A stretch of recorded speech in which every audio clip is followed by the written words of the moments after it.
Welcome to our deep dive into the rapture, Oh, yeah. a topic that sparked a lot of debate and, frankly, a bit of confusion over the years. A lot of confusion. You've shared a text with us that really delves into the history and the scriptures behind this idea. And I'm curious to see if it can clear up some of those misconceptions. Yeah, it's It's definitely fertile ground for exploration. Yeah. The concept of the rapture as we know it today, Okay. this idea of believers suddenly vanishing from the earth, Right. has a surprisingly recent history. Okay, so maybe not something the early church fathers were Yeah, debating over dinner. not exactly. Okay. Our source material traces the origins Mm-hmm. of the rapture theory back to the late 16th century Okay.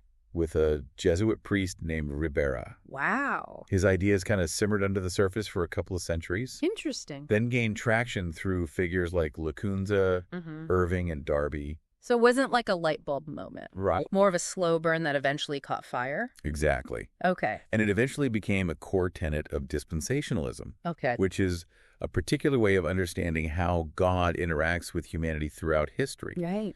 What's interesting to me is how a belief so central to Yeah. some Christian denominations today Right. emerged relatively recently Uh-huh. and went through a complex evolution. It makes you wonder how ideas take root and spread, doesn't it? Yeah, it really does. But let's move from the history books to the source itself, Okay. the Bible. You know, whenever the rapture comes up, Right. people inevitably toss out certain Bible verses. Sure. Like they're playing theological bingo. Yeah. But this text we're diving into Uh-huh. takes some of those commonly quoted passages Right. and presents some pretty compelling counter-arguments. It's like they're saying, Yeah. hold on a minute, let's look at this in context. Okay. And that can be unsettling for people who have built their understanding Yeah. of the end times Yeah. around certain interpretations. Absolutely. Yeah. One of the big ones is Luke 17.3436, Okay. where Jesus talks about one will be taken and the other left. Right. I'll admit, I used to think that meant believers getting beamed up while the rest are left behind. That's the common understanding. Yeah. Yes. Yeah. But if we zoom out and look at the verses surrounding that passage, Uh-huh. Jesus is actually drawing parallels to Noah's Ark Okay. and Lot's escape from Sodom. Okay. And in both of those stories, Uh-huh. it's the wicked who are removed while the righteous remain. So maybe instead of a beam-up situation, it's more like a divine cleanup. Yeah. That's a pretty big reversal. It is. Yeah. And it really challenges the traditional rapture narrative. Right. It prompts us to consider the possibility that the removal, the taking, Uh-huh. might apply to those who have rejected God, not those who have embraced him. All right, that's definitely one to chew on. Yeah. Another passage that's almost synonymous with the rapture is 1 Thessalonians 4.16-18, where Paul talks about being caught up to meet the Lord in the air. That's the one that gets the visualizers going, Right. picturing people floating up into the clouds. Yeah, exactly. But the source material dives into the original Greek word used there, Okay. harpazo. Okay. It's often translated as caught up Right. in a physical sense. Huh. But the text argues that it doesn't necessarily mean a literal upward movement. Oh, It could also indicate a transformation, okay. change in state rather than a change in location. So maybe less about location and more about spiritual elevation. So Exactly. a change in our very being. Exactly. And if you consider other passages like 1 Corinthians 15, Mm-hmm. where Paul talks about believers putting on immortality, Okay. it starts to paint a picture of a transformation into a glorious state Yeah. rather than a physical disappearance. Interesting. So are we saying the rapture isn't about going anywhere, but rather becoming something more? That's one interpretation the source material puts forward. Okay. And it's worth It aligns with the idea in Romans 8, Okay. where Paul describes creation eagerly anticipating the revealing of the sons of God. Right. Not their departure, but their manifestation in their true glorified form. Okay. I'm starting to see how this challenges the popular image of the rapture. Yeah. Another passage that often gets thrown into the mix Okay. is Revelation 4.12, Right. where John hears a voice saying, "Come up here." Uh-huh. People point to that as evidence for a rapture event. Right. But it's important to remember that John's experience on Patmos is highly symbolic and visionary. Right. The source material emphasizes that this come up here isn't necessarily a universal invitation for all believers to be physically transported to heaven. So more of a personal invitation for John to enter into this particular vision? Precisely. Okay. Plus, if you read on in the book of Revelation, there are still references to saints on earth after John's vision. Okay. Which wouldn't make sense if they had all been raptured at that point. Good point. So we're starting to see a pattern here. Right. Maybe those go-to rapture verses aren't as clear-cut as they seem on the surface. The source material encourages us to dig deeper. Okay. To look at the context. Right. To consider alternative interpretations. It's about engaging with the text critically. Right. Rather than just accepting a prepackaged interpretation. Which brings us to another passage that sparks a lot of debate. Okay. The two witnesses in Revelation 11. Right. They're killed and then resurrected after 3.5 days. And some people interpret that as a pre-rapture event. Yes. That's a common view within certain circles. Yeah. But our source material offers a different perspective, suggesting that these two witnesses actually represent the Old and New Covenant communities. Interesting. Instead of two individuals, they symbolize something much larger. Exactly. The text connects the two witnesses to the 12 tribes of Israel and the foundations of the Holy City, representing the continuity of God's people throughout history. Okay. It's a symbolic representation of the church as a whole. So are they suggesting that the death and resurrection of the two witnesses represent the church? Yeah. Going through periods of persecution and then ultimately being vindicated by God?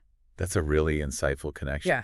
It ties into the idea of the church being a unified body. Right. Comprised of both the Old and New Covenant believers and enduring through trials and ultimately triumphing.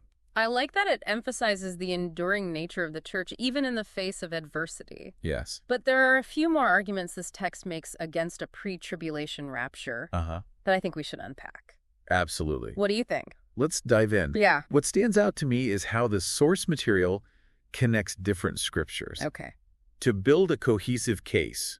Almost like weaving a tapestry of biblical understanding. Okay, so let's grab those threads and see what kind of picture we can create. All right. One of the passages that caught my eye is in Revelation 21:2-3, where John describes the holy city, the New Jerusalem, descending from heaven. Right. Now, if the church, symbolized by the holy city, has to come down from heaven, doesn't that suggest it was already there to begin with? That's a really good point. Yeah. It seems to contradict the idea that the church is suddenly snatched away from earth before everything goes down. Exactly. Right. It suggests the church is already united with Christ in the heavenly realm. Yeah. Even while we, the church on earth, are still working out our salvation here. It's like we're already seated at the table, even though we haven't physically arrived at the banquet yet. That's a great analogy. Yeah. And it resonates with the idea of being in Christ. Right. Which is such a central theme in the New Testament. We're already united with him spiritually, even as we anticipate our full glorification. It's like we're living in the already but not yet tension. Right. Okay, what other scriptural threads are we pulling on here? Well, the parable of the wheat and tares in Matthew 13 is another interesting one. Okay. Jesus describes a field where wheat, representing the righteous, and tares, representing the wicked, are growing together. Right. The point is that they remain intertwined until the harvest, the end of the age. So no sudden separation, no preemptive rapture to whisk the wheat away from the tares. That's what the parable seems to suggest. Okay. It highlights the reality that good and evil will continue to coexist in this world until the very end. It's like a cosmic sorting process that happens all at once, not in stages. Right. And doesn't this parable also challenge the idea of a church that's trying to escape the world rather than engage with it? Absolutely. Right. It underscores the call for believers to be salt and light in the world. Yeah. To be active participants in bringing about God's kingdom. Right. Even amidst the presence of evil. Which ties into another passage the source material highlights. Okay. Ephesians 6:1-13. Right. This is where Paul talks about putting on the full armor of God and standing firm against the schemes of the devil. Right. It's a call to be strong and courageous. Yeah. To withstand the evil day. Right. It's not about escaping hardship or waiting for someone to rescue us. It's about engaging in spiritual warfare and being victorious in the midst of trials. It paints a much different picture than the one some people have of believers just floating off to heaven while the rest of the world crumbles. Exactly. Oh, right. This is where the source material takes a fascinating turn. Yep. Instead of simply deconstructing the traditional rapture narrative, it proposes a different way of understanding the church's role in the end times. Okay. The concept of a ruling church. This is where it gets really interesting. It is. It's like saying, okay, maybe we've been looking at this all wrong. Yeah. What if the church isn't meant to be a passive bystander waiting to be rescued, Right. but an active force transforming the world? Precisely. The source material draws on the biblical pattern of righteous individuals and communities, Okay. facing trials and overcoming them. Right. It points to figures like Noah navigating the flood, Okay. Jacob facing challenges in Laban's household, Right. Joseph enduring the pit and prison. All these stories demonstrate a pattern of perseverance Yeah. and ultimately triumph. It's like saying that hardship isn't a sign that we're doing something wrong. Right. Or that God has abandoned us. It's Correct. an opportunity to exercise our faith and demonstrate his power. Yes. Right. It's about reclaiming a powerful identity for the church, Okay. one that's rooted in action resilience and overcoming. Right. It challenges the notion of a weak, passive church Yeah. that's constantly looking over its shoulder, waiting for the sky to crack open. I love that. Yeah. It's not about hunkering down and hoping for the best. Right. It's about rising up and being the hands and feet of Jesus Yeah. in a world that desperately needs his touch. And it's not a new concept. Mm-hmm. The early church faced intense persecution, Right. yet they didn't just cower in fear. Right. They boldly spread the gospel, Uh-huh. even at the cost of their own lives. Yeah. They weren't waiting for a rescue mission. Right. They were actively building the kingdom brick by brick, Yeah. right here on earth. They understood that the power of the resurrection wasn't just about some future event. Right. It was a present reality that enabled them to live victoriously in the face of opposition. Exactly. Yeah. And that's the message this source material is driving home. Yeah. It's not just about theological debates or dissecting Greek words. Right. It's about reclaiming that same spirit of boldness and empowerment for the church today. So if we're not waiting to be rescued, Right. what does this ruling church actually look like? Well,